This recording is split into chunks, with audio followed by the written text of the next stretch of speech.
Morning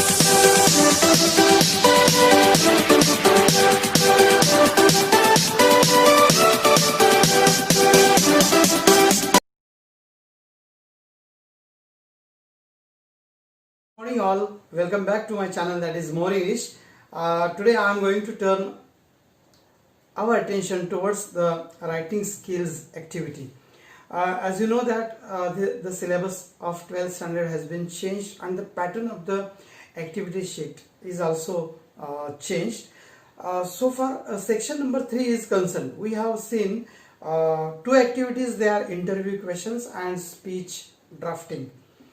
You can go to my channel, that is More English, and you will find out the videos I have made on interview questions and speech writing.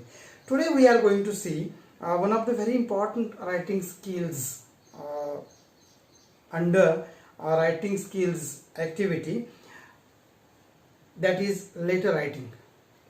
You know well, the letter writing is very familiar.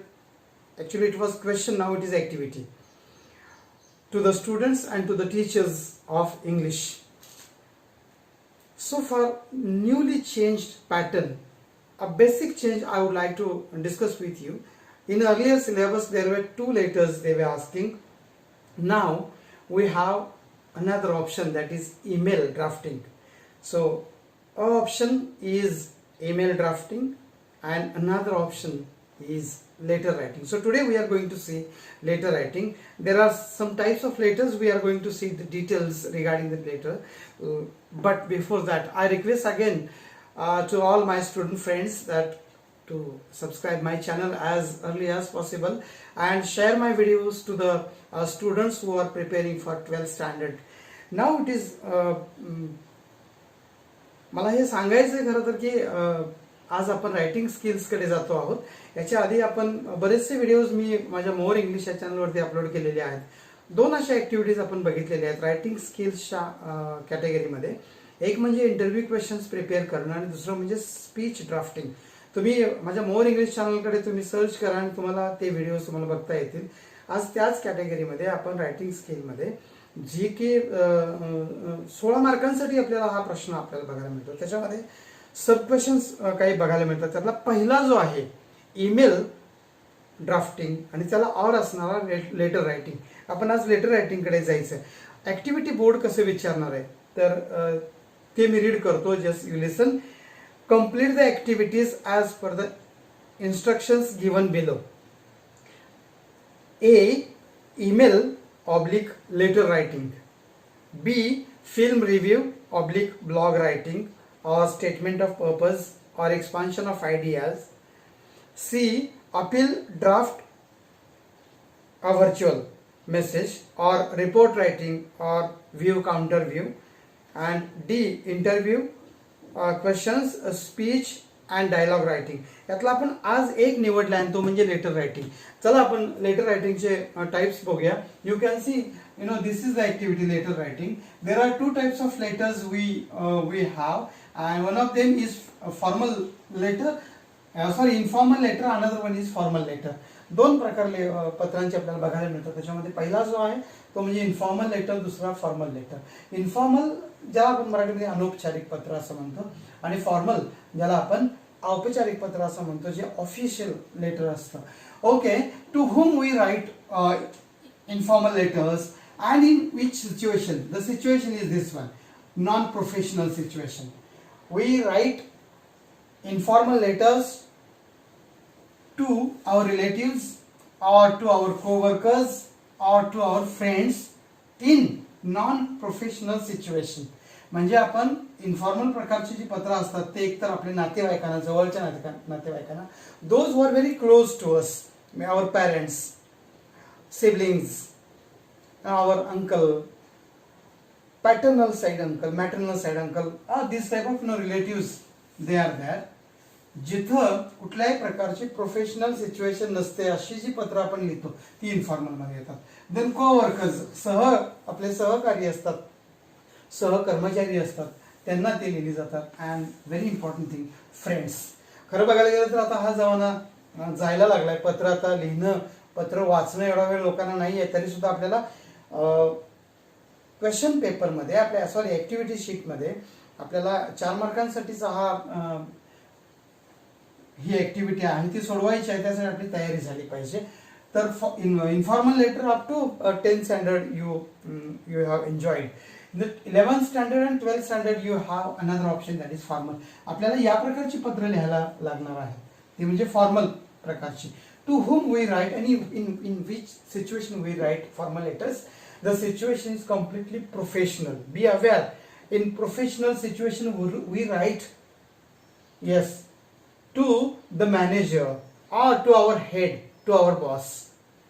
अशा प्रकारची पत्र जी असतात, may be to our principal, to the class teacher, और requesting something, providing something, some information. Likewise आपण ही पत्र का लिहितो, एक तर म्हणजे काहीतरी रिक्वेस्ट आपण करत असतो, प्रोव्हाइड इन्फॉर्मेशन प्रोव्हाइड करण्यासाठी म्हणून आपण ही पत्र लिहित असतो. Another thing that is writing complaint. This is very important. Complaint letter, we write the letter for complaints, म्हणजे आपल्या कंप्लेंट तक्रारीची जी पत्र असतात. म्हणजे मी आता बोर्डाचं एखादी ऍक्टिव्हिटी तुम्हाला वाचून दाखवणार, तुमच्या लक्षात येईल at that time. Okay, so these are the situations. तुमचा फोकस इथं राहू द्या. आपल्याला 12वीला किंवा 11वीला म्हणूया आपण, ही दोन्ही ह्या प्रकारची पत्र आपल्याला लिहायची आहेत. Okay, so this is something about the bifurcation of informal and formal writing. आता आपण पत्राचा एक म्हणजे ह्या फॉर्मल या प्रकाराकडे जाऊया. आपण आता हे बाजूला करून ठेवूया. इकडे हा जो भाग आहे ह्याचा आपण मी आता एक तुम्हाला साचा देणार आहे, एक नमुना देणार आहे, आणि ते पत्र आपण कसं डेव्हलप करायचं ते आपण शिकायचं. We will C.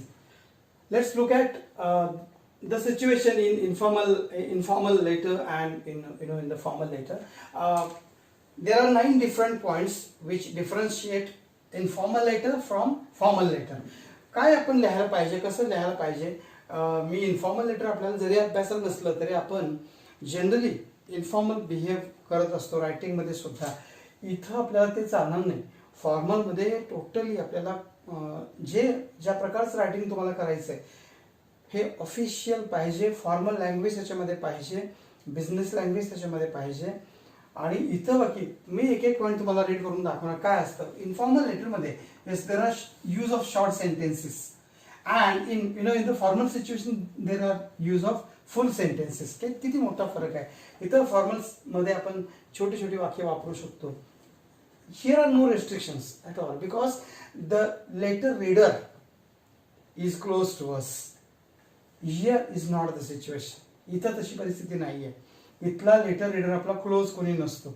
आपल्याला कलेक्टर साहेबांना पत्र लिहायचं असेल तर ते काय आपले क्लोज नसतात. आपल्याला एसटी बसची प्रोव्हिजन म्हणून आपल्याला एसटी बसच्या डेपो मॅनेजरला पत्र लिहायचं असेल तर तो काय आपला क्लोज माणूस नसतो. इव्हन आपल्याला editor write a letter to the editor असतात ना, तर ते काय आपल्या ओळखीचे नसतात किंवा आपल्याला क्लोज नसतात. आणि त्याच्यामुळे आपल्याला इथलं जे बिहेवियर आपलं रायटिंग मधलं आहे ते टोटली फॉर्मल असणं फार गरजेचं आहे. Be aware that you should be very formal in writing. Okay, point number 2 is this. in formal writing, lack of formal grammar vocabulary. इथं ग्रामर आणि व्होकॅब्युलरी करेक्ट नसली, फॉर्मल नसली तरी चालू शकते, कारण वाचणारे जे लोक आहेत ते आपले खूप क्लोज आहे. इथं बाकी तसं नाही आहे. Use correct grammar and vocabulary in this type of writing a letter.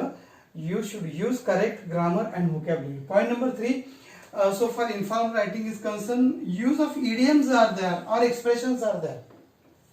काही idioms म्हणी म्हणतो आपण, काही expressions आपण इथं करू शकतो. या totally ban, no idioms at all. कुठल्याही प्रकारच्या म्हणी इथं या फॉर्मल लेटर आपल्याला हे बघायचं आहे, हे लक्षात घ्या. याच्यावर आपल्याला प्रश्न ऍक्टिव्हिटी विचारली जाणार आहे. Okay, so number 4 is this use of contraction like I am. I am like we can write like this here, I am, but here no contraction at all. There should be plain I am. अशा पद्धतीने हे पाहिजे, तर हे लक्षात घ्या. हे याचं संक्षिप्त रूप ज्याला म्हणतो आपण, आय वुड असेल, ही विल असेल, तर ते पूर्ण लिहायचं इकडं फॉर्मलमध्ये. इन्फॉर्मलमध्ये आपल्याला कंट्रॅक्शन चालू शकतं, पण आपल्याला इन्फॉर्मल लिहायचंच नाही आहे. Next one, that is point number 5, active voice, use of active voice. इथे ऍक्टिव्ह व्हॉइसचा वापर केला जातो आणि फॉर्मल रायटिंगमध्ये पॅसिव्ह व्हॉइस यूज केला जातो. Very important, difference between informal and formal. Point number 6 is this phrasal verb. Here you can use phrasal verbs like look into. But so far, formal writing is concerned, no use of phrasal verbs at all. इथं आपल्याला ते ban आहे, इथं आपल्याला नाही आहे. Point number 7 is here, that is use of abbreviation, ज्याला आपण संक्षिप्त रूप म्हणतो. For example SMS, short form, STD, किंवा आपण अलीकडे आपल्या कॉलेजची जी नावं असतात ते आपण शॉर्ट करतोय. फॉर एक्झाम्पल माझ्या कॉलेजचं नाव MLG, yes MLG, it is abbreviated form. हे इथं ठीक आहे, म्हणजे ह्या इनफॉर्मल रायटिंगमध्ये. पण इथं तसं नाही आहे, नो ॲब्रिव्हिएशन्स. इथं शॉर्ट फॉर्म्स तसे वापरायचे नाही आहेत. Next number 8, exclamation marks, use of exclamation mark. इथं म्हणजे इनफॉर्मल रायटिंग तुम्ही उद्गार चिन्ह वापरू शकता. So for formal writing is concern, no exclamation mark at all. These are the tips, हे लक्षात घ्या, हे टिप्स आहेत. And last but not the least 9, imperative expressions or imperative use of imperative sentences, or you may start with a verb. तुम्ही verb ने पण सुरू करू शकता. imperative टाइपची सेंटेन्सेस इथं आहेत. या नो इम्परेटिव्ह, जे आज्ञार्थी वाक्य म्हणतो आपण ना, तर ती इन्फॉर्मल मध्ये ठीक आहेत, फॉर्मल मध्ये आज्ञार्थी वाक्य चालणार नाहीत, ती वापरायची नाही आहेत. So these are the tips you keep in your mind, and then will discuss the structure of semi formal letter or formal letter. Okay, letter writing. So this is the structure of our letter writing. What is the point number 1? The point number 1 is sender's address. Sender's address म्हणजे जो पत्र लिहिणार आहे, पाठवणार आहे त्याचं. Who is the sender? The student who is writing the letter is the sender there. जो विद्यार्थी किंवा जी विद्यार्थिनी पत्र लिहिते आहे ती तिथे सेंडर असणार आहे. पण अलीकडच्या काळात आपल्याला जर बघायला पेपर, जर आपण बोर्ड पेपर बघितला तर आपल्याला सेंडर्स ॲड्रेस सुद्धा काही वेळेला सप्लाय केला जातो. जर तसा सप्लाय केला असेल तर तुम्ही लक्षात ठेवायचं, तोच सेंडर ॲड्रेस इथं, सेंडर्स ॲड्रेस इथं लिहायचा. आता मी इथं सेंडर्स ॲड्रेसला 2-3 ओळी सोडलेले आहेत, तर तुम्ही या पद्धतीनं असंच करायचं आहे. फॉर एक्झाम्पल त्या व्यक्तीचं नाव असेल तर तुम्ही व्यक्तीचं नाव घ्या, घर number, ward number, any suburb area असेल किंवा एखादं नगर असेल ते, आणि जे मेन सिटी असते ती. अशा पद्धतीनं फुल ॲड्रेस तिथं जो दिलेला आहे तो. इन केस दिला नाही, suppose you are not given, not provided the sender's address, तर तो तुमचा स्वतःचा एक address, imaginary address, not true address, काल्पनिक ॲड्रेस आपला तयार असला पाहिजे. याच्यामध्ये नेम, आता तुम्ही तुमचं नाव कुठे मेन्शन करायचं नाही. So you should write XYZ or ABC. काय लिहिलंय ते बघा. XYZ लिहिलं तिथे XYZ हे डोक्यात ठेवा तुमच्या. त्याच्यानंतर तुम्ही एक इमॅजिनरी ॲड्रेस आपला रेडी असला पाहिजे नेहमी, तो तुम्ही तिथे लिहू शकता. जसा की आपण इथं XYZ मी इथं लिहितो, यू कॅन जस्ट सी, इथं लिहितो मी, तुमच्या लक्षात येईल. XYZ Shri 420 E ward, Rajarampuri,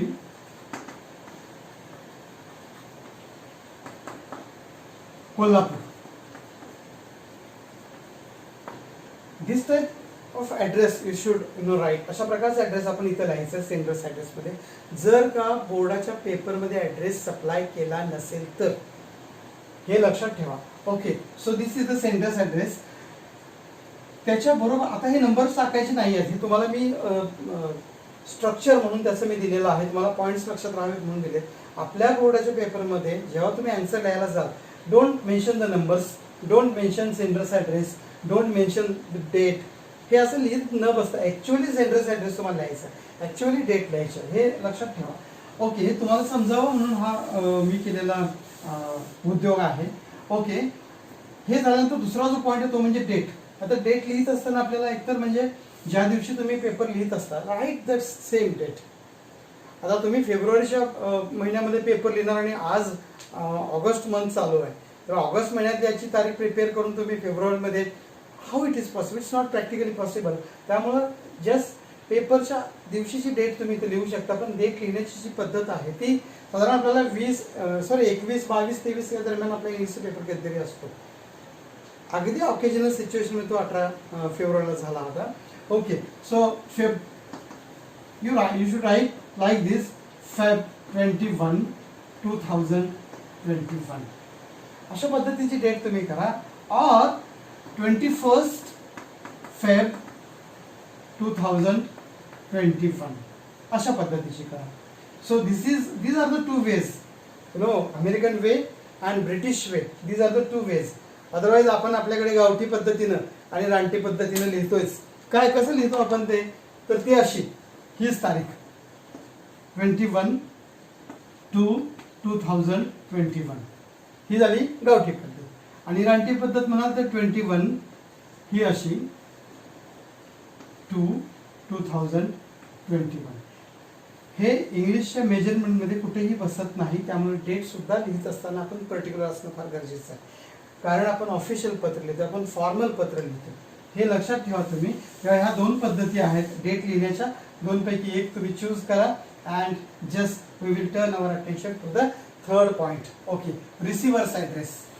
receivers address very important thing, की तुम्ही ज्यावेळी पत्राचा जी ॲक्टिव्हिटी दिलेली असते ती जेव्हा वाचायला जाता त्यावेळेला रिसिव्हर्स ॲड्रेस आपल्याला मार्क करून ठेवता येतो. म्हणजे तो क्वेश्चन सुद्धा विथ द पर्पज तुम्ही वाचत चला. आता माझ्याकडे एक बोर्डाचा पेपर आहे. I read the question or the activity of writing the letter.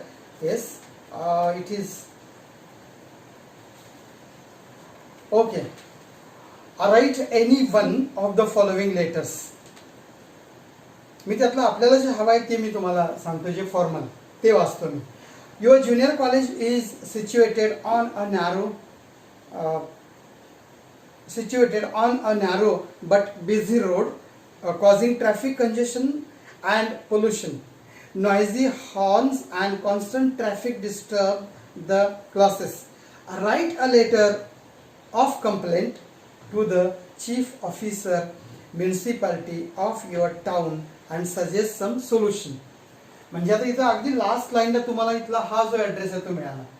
कोणाला पत्र पाठवायचं हे तुम्हाला प्रश्नामध्ये किंवा त्या ॲक्टिव्हिटीमध्ये सांगितलेलं असतं, ते तुम्ही मार्कआउट करून ठेवायचं. रीड करत असताना आपल्या डोक्यात आला पाहिजे पॉईंट नंबर 3 इथे. आता हा लिहित असताना सुद्धा 1 by 1 आपण लिहित राहायचं. म्हणजे आता पॉईंट नंबर 3 लिहायचं तुम्हाला, तर write to at the beginning. त्याच्यानंतर तुम्हाला प्रिन्सिपल साहेबांसाठी पत्र लिहायचं असेल फॉर एक्झाम्पल, और मॅडमसाठी पत्र लिहायचं असेल तर you just write here to the principal. आता इथं सांगितलंय chief officer, so to the chief officer. आणि मग दिलेला जो ॲड्रेस आहे तो त्यानंतरच्या लाईनला आपण लिहित राहायचं. अशा पद्धतीने हा ॲड्रेस आपण करेक्ट करायचा. Point number 3. Point number 4, subject, विषय. त्या पत्राचा तुमच्या विषय काय आहे तर ते कंप्लेंट. सरळ लिहिलं याने इथे की write a letter of complaint. So you can write here complaint about noise और complaint about pollution on the road. तुम्ही अशा पद्धतीने करू शकता. तर इथं सब्जेक्ट वेगवेगळे असतात. अर्थात सब्जेक्ट सुद्धा तुम्ही when you are going to read the question seriously and sincerely, you just make underline to the subject. कारण तुम्हाला हे कळलं पाहिजे पत्र कोणाला लिहायचं आहे आणि पत्र का लिहायचं आहे. का लिहायचं आहे म्हणजे हा सब्जेक्ट झाला. जेव्हा ही गोष्ट तुमची क्लिअर होईल तेव्हा पॉईंट नंबर 6 तुम्हाला व्यवस्थित लिहिता येईल. जर हे तुमचं चुकलं तर पॉईंट नंबर 6 तुमचा चुकलेला असेल. Be aware, subject find out करणं. आणि म्हणून यासाठी आपल्याला फॉर्मल लेटरची प्रॅक्टिस करणं फार गरजेचं आहे. So do the practice.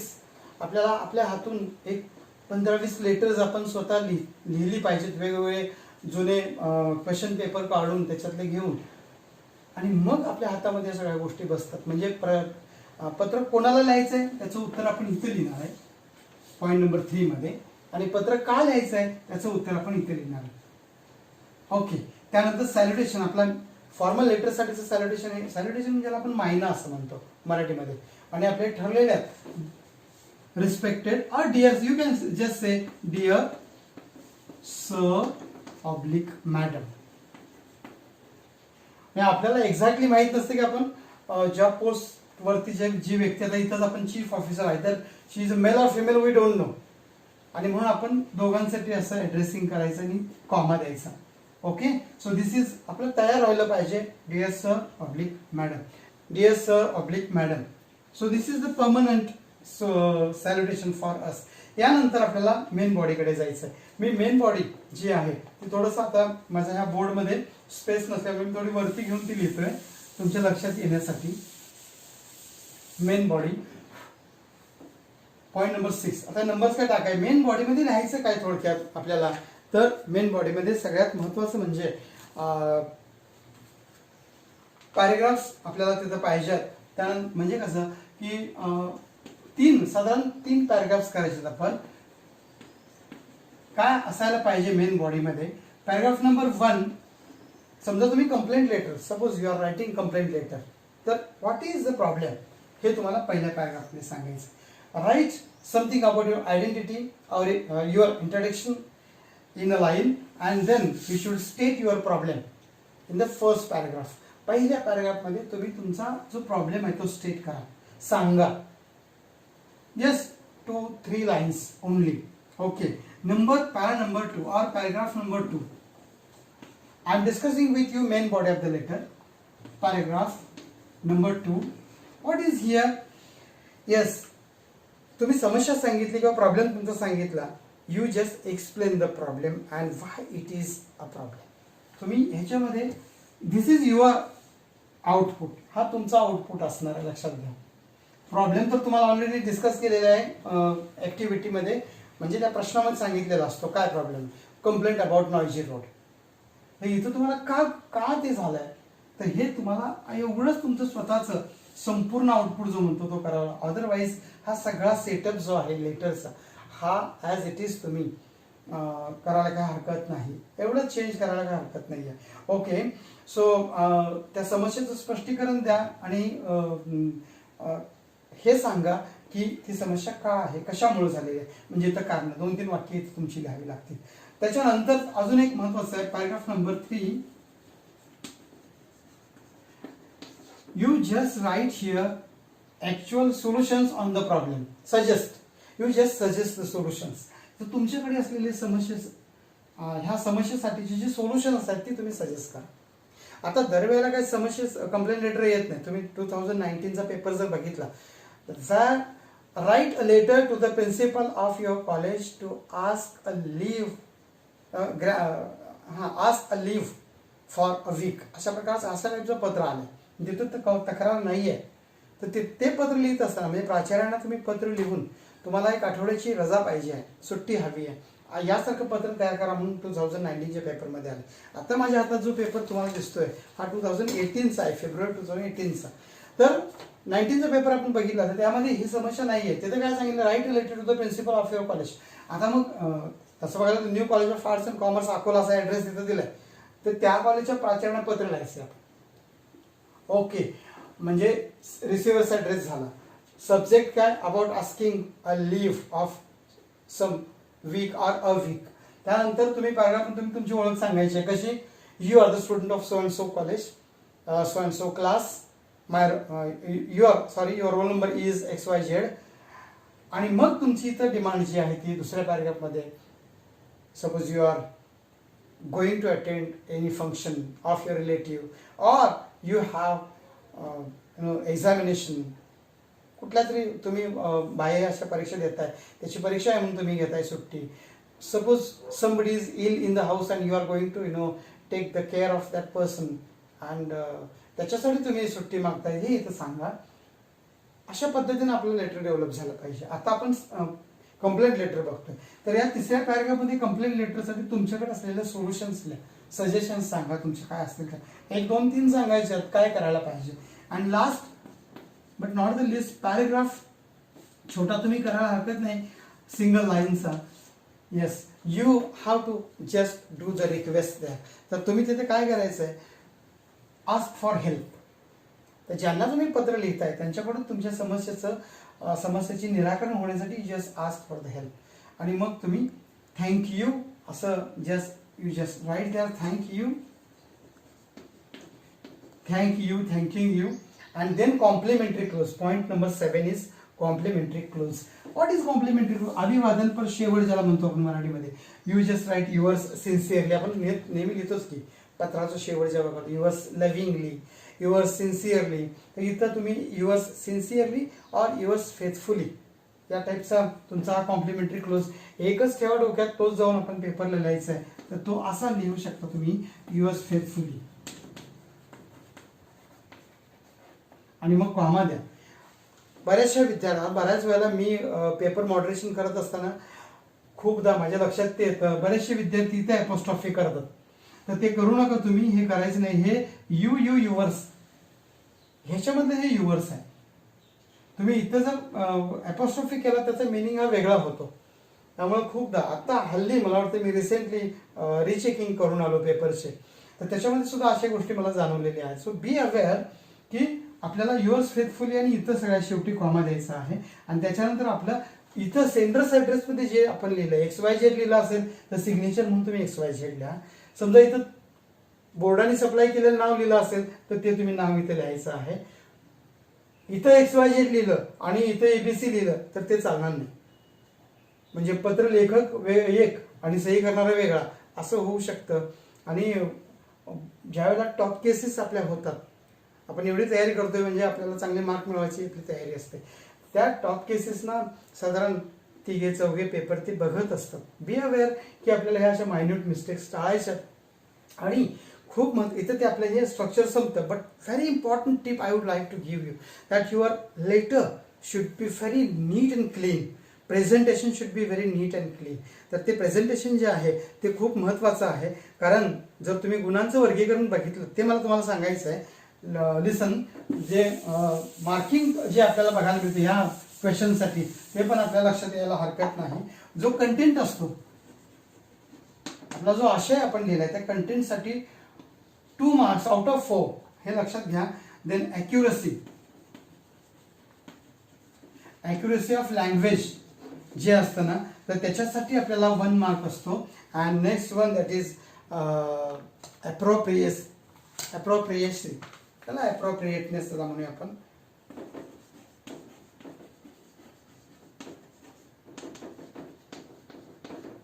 Appropriateness ह्याच्यासाठी म्हणून 1 मार्क असे हे 4 मार्क असतात. आणि just you are very able to do this sort of letters, but you focus on this part. 2 marks are there.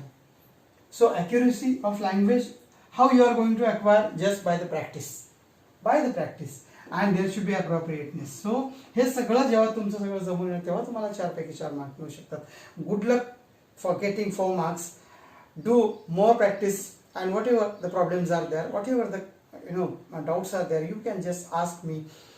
And once again I am going to request you that please send this or share these videos to those students who are very needy and who are just now far away from the classroom teaching. Okay, thank you very much.